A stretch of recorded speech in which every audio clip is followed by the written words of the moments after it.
Summer break is winding down and many families are getting ready for school to start. Some folks are already back in the classroom. Katie Dilzell with the Parenting Center is now joining us with some tips about how parents can make that transition back into the classroom just a little easier for the kids and the parents too. Katie, thank you for joining us. You always have such great tips. I think when we're talking about anyone, I think people in general thrive with routines, but kids especially. Definitely.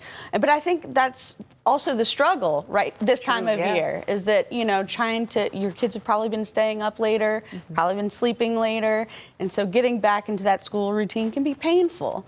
So instead of trying to do it all at once, do it in small increments. Make those changes in like 15-minute increments. So for the kids who've been going to bed at 10, have them go to bed at 9:45 for a few nights, then 9:30 for a few nights until you get to the desired time.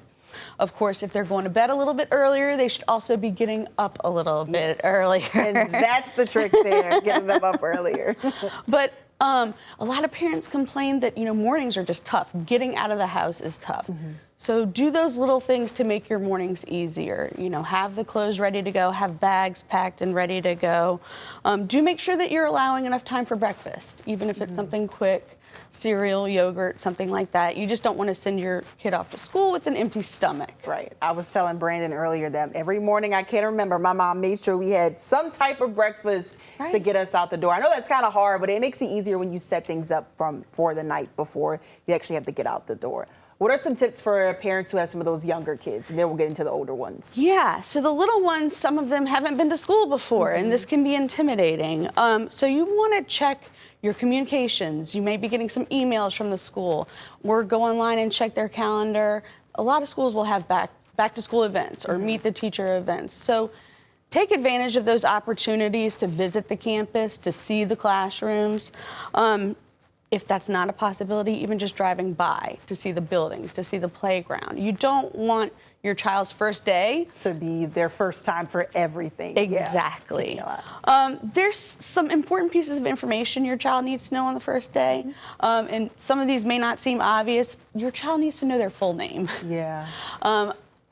Myself, for example, I graduated with 60 people, but there were 4 Katies. So your child should know their first and last name. They should know what grade they're in, and they should know how they're getting home. There's a lot of chaos at the end of the day.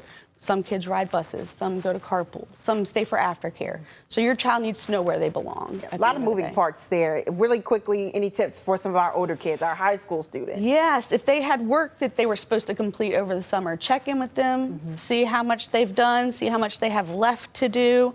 And then for parents, just stay positive. Your enthusiasm is going to rub off on your kids. Yes, they definitely feed off of everything that you put out there. I'm picking up on that already with an almost 1-year-old. Katie, thank you so much for joining us.